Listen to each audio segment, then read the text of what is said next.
Halo anak-anak, selamat pagi. Kembali lagi berjumpa dengan Bu Guru lewat video yang Bu Guru kirimkan pagi hari ini.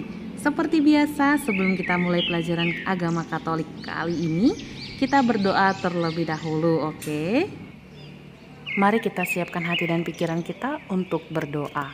Dalam nama Bapa dan Putra dan Roh Kudus. Amin. Allah Bapa yang bertahta dalam kerajaan surga, puji dan syukur kami haturkan kehadirat-Mu. Atas berkat yang telah Kau berikan, kami dapat memulai pelajaran kami pagi hari ini. Ya Bapa, kiranya Engkau bukalah hati dan pikiran kami, supaya apa yang kami pelajari hari ini dapat mengena di hati kami. Doa ini kami sampaikan melalui perantaraan Tuhan Yesus Kristus, Juru Selamat kami yang hidup. Amin.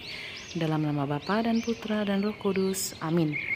Nah, hari ini kita akan belajar agama Katolik kelas 4 dengan tema ungkapan syukur tokoh-tokoh Perjanjian Lama. Tahu ya, Perjanjian Lama itu yang seperti apa? Oke, nah kali ini kita lihat siapa yang akan kita bahas pada Perjanjian Lama. Jadi sebagai ciptaan Tuhan yang paling mulia, manusia dianugerahi akal budi. Nah, dengan kemampuan ini, dengan akal budi yang kita miliki ini, kita mampu untuk mendalami pengalaman kita masing-masing. Jadi, pengalaman kita di masa lalu, pengalaman kita masing-masing itu mempengaruhi cara kita berpikir, cara kita bersikap, ya. Nah, demikian juga kalau misalnya ada pengalaman dalam kelompok, ya, atau dalam keluarga, itu juga mempengaruhi kegiatan atau tindakan kita sehari-hari dalam keluarga gitu.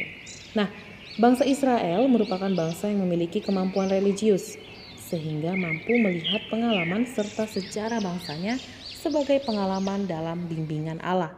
Sejak kisah penciptaan dari keluarga yang hidup berpindah-pindah, pengalaman menetap di tanah Mesir, pengalaman diperbudak oleh bangsa Mesir, perjalanan keluar dari tanah Mesir hingga terbentuk sebagai sebuah bangsa. Kemampuan religius ini mengantarkan bangsa Israel pada kemampuan untuk mengucap syukur, ya jelas. Walaupun mereka banyak dikasih rintangan, tantangan, cobaan, halangan, tapi mereka tidak henti-hentinya bersyukur dan selalu berusaha. Oleh karena itu mereka sampai ke tanah terjanji, gitu ya. Nah, kemudian pengalaman pembebasan dari perbudakan Mesir yang disebut perayaan Paskah menjadi titik tolak ungkapan syukur bangsa Israel. Mereka bersyukur karena atas pertolongan Allah mereka dapat dibebaskan, ya, dan tinggal menetap di suatu wilayah.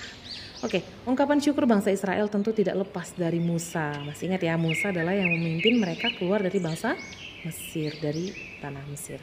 Kemudian ungkapan syukur atau mada Musa ditujukan untuk mengakui kemuliaan Tuhan pencipta yang sempurna. Ternyata Musa juga menciptakan madah atau ungkapan syukur, ya. Ada pada bacaan dari ulangan tadi.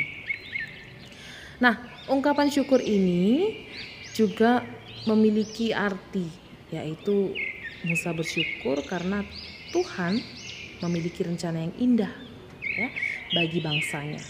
Nah, demikian pula ada juga ungkapan syukur dari seorang Daud yang mewarnai seluruh mazmur ciptaannya, ya. Jadi ada di bacaan mazmur nanti bisa dilihat dalam nyanyiannya Daud mengakui kesetiaan dan penyertaan Allah, bimbingan, perlindungan, belas kasih, serta pengampunan Tuhan sangat ia rasakan, gitu ya.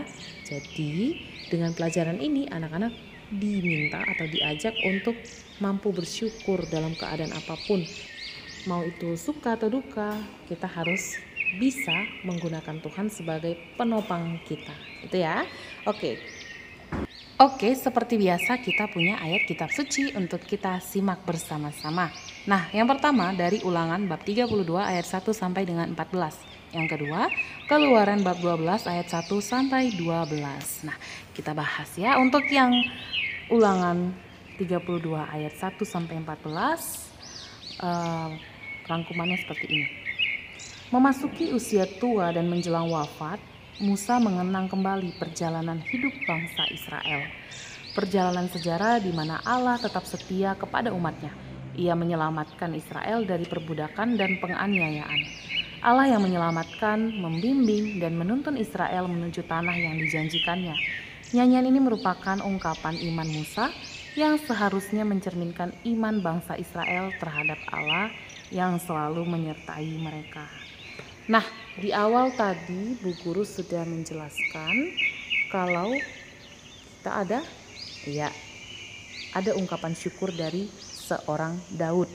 Nah, Daud ternyata adalah seorang gembala domba yang pandai menyanyikan dan bahkan menciptakan lagu pujian yang terkandung pada Mazmur bab 23 ayat 1 sampai 2. Bisa dilihat. Nah, kemudian Daud ini mengiringi nyanyian pujiannya dengan iringan kecapi. Ya, masih ingat kan cerita Daud yang sangat jago sekali memainkan kecapi. Nah, Daud diciptakan pada semua. Oke, selain cerita dari Musa, ternyata ada cerita ungkapan syukur lain dari seorang Daud. Nah, Daud ini merupakan seorang gembala domba yang pandai menciptakan lagu pujian yang ada pada Mazmur. Coba dibuka Mazmur bab 23 ayat 1 sampai dengan 2. Ia mengiringi nyanyian pujiannya dengan iringan kecapi. Nyanyian Daud diciptakan pada semua situasi kehidupan yang dihadapinya. Ada lagu syukur, lagu pujian, lagu ratapan, lagu penyesalan, lagu gembira, dan ada pula lagu dalam kegagalan. Nah, pada Mazmur 23 yang berjudul Tuhan adalah Gembalaku, Daud mengungkapkan pujian serta rasa syukurnya kepada Tuhan. Tuhan dilukiskan sebagai gembala yang setia, yang selalu menjamin hidup setiap orang, yang menjaga dan melindungi. Gambaran Allah seperti itulah yang dirasakan dan dialami Daud di dalam hidupnya. Tentu saja gambaran Allah sebagai gembala tidak terlepas dari pengalaman hidupnya sebagai penggembala yang menjaga dan menggembalakan domba-domba miliknya. Oke, nah itu rangkuman dari cerita Musa dan Daud hari ini. Oke, kita lanjutkan kembali. Setelah sampai kita di ujung video kita, Bu Guru harap kalian bisa mengerti, memahami, dan bahkan bisa lebih banyak lagi bersyukur atas situasi apapun yang kalian miliki saat ini. Mau itu situasi berhasil, wah syukur. Untuk kegagalan juga silakan bersyukur, karena dengan adanya kegagalan anak-anak juga belajar, artinya bangkit kembali gitu ya. Nah, kemudian untuk mengakhiri video hari ini seperti biasa kita akan berdoa ya. Kita berdoa Salam Maria. Dalam nama Bapa dan Putra dan Roh Kudus. Amin. Salam Maria, penuh rahmat Tuhan sertamu, terpujilah engkau di antara wanita dan terpujilah buah tubuhmu Yesus. Santa Maria Bunda Allah, doakanlah kami yang berdosa ini sekarang dan waktu kami mati. Amin. Dalam nama Bapa dan Putra dan Roh Kudus. Amin. Oke, sekian dulu perjumpaan kita lewat video yang hari ini. Bu Guru harap kalian semuanya tetap dalam keadaan sehat dan selalu semangat belajar. Oke? Nah, sekian video dari Bu Guru. Salam sehat, salam DigiTM.